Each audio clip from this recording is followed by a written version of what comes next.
विद्यार्थी मित्रो, आता लवकरच ही परीक्षांची सुरुवात जी आहे ती परीक्षांची सुरुवात खऱ्या अर्थानं झालेली आहे।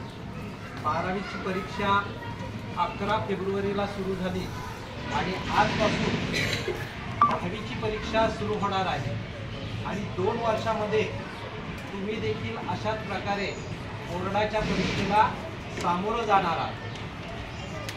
आणि याच्यानंतर तुम्हाला जो निश्चितपणे प्रवेश घ्यायचा आहे तो निश्चितच आपल्या जो म्हात्रे विद्यालय नावडे म्हणजे आपल्या हाकेच्या अंतरावर आहे, आपल्या जवळ आहे आणि सर्व सोयींनी सुसज्ज आहे।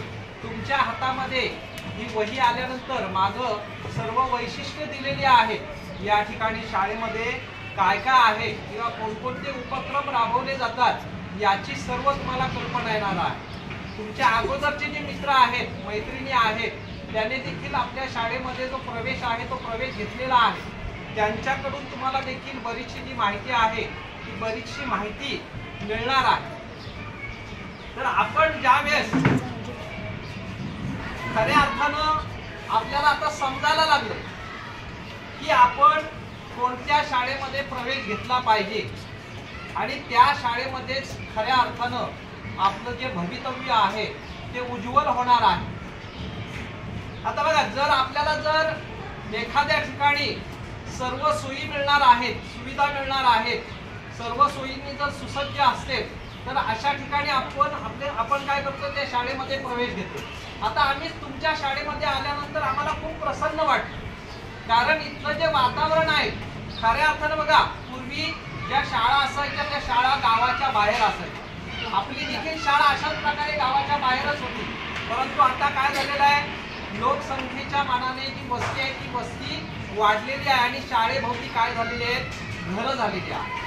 आणि इथं आल्यानंतर देखील आम्हाला देखील प्रसन्नता वाटते, कारण तुमचं जे एकंदरीत वातावरण बघितलं की रंगरंगोटी आहे, चांगल्या प्रकारे सुविचार लिहिलेले आहेत। आम्हाला आमच्या शाळेत आल्यासारखं वाटलं। म्हणजे तुम्ही ज्यावेळेस नावडे शाळेमध्ये याल तेव्हा तुम्हाला असंच काहीतरी दिसणार आहे, याच्यापेक्षा आणखी तुम्हाला काहीतरी तिथं बघायला मिळणार आहे, याच्यापेक्षा तुम्हाला काहीतरी वेगळे उपक्रम त्या ठिकाणी घेणार आहे आणि त्याच्यामध्ये तुमचं जे भवितव्य आहे ते आणखीनच उज्ज्वल होऊन जाईल। बघा, आता आपल्या शाळेमध्ये ज्यावेळेस तुम्ही प्रवेश घेणार आम्हाला खात्री आहे, कारण यावर्षी देखील बऱ्याचशा विद्यार्थ्यांनी, खरं म्हणजे एका वर्गामध्ये 90 विद्यार्थी आहेत,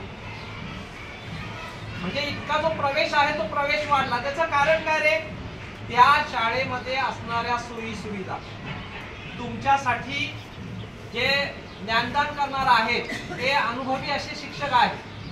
म्हणजे बघा, आपल्याला कसं असतं, मराठी शाळेमध्ये आपले जे शिक्षक असतात ते अगदी पहिल्या तासापासून शेवटपर्यंत आपल्या वर्गावरच असतात। आता आम्ही सुद्धा मराठी शाळेमध्ये शिक्षण घेतो, परंतु थोडा बदल असतो। तुम्ही ज्यावेळेस हायस्कूलमध्ये प्रवेश घ्याल, तुम्ही 9वीच्या वर्गात ज्यावेळेस प्रवेश घ्याल तेव्हा तुम्हाला प्रत्येक विषयाला स्वतंत्र शिक्षक आहे, म्हणजे त्या विषयाचा तो स्पेशल शिक्षक आहे।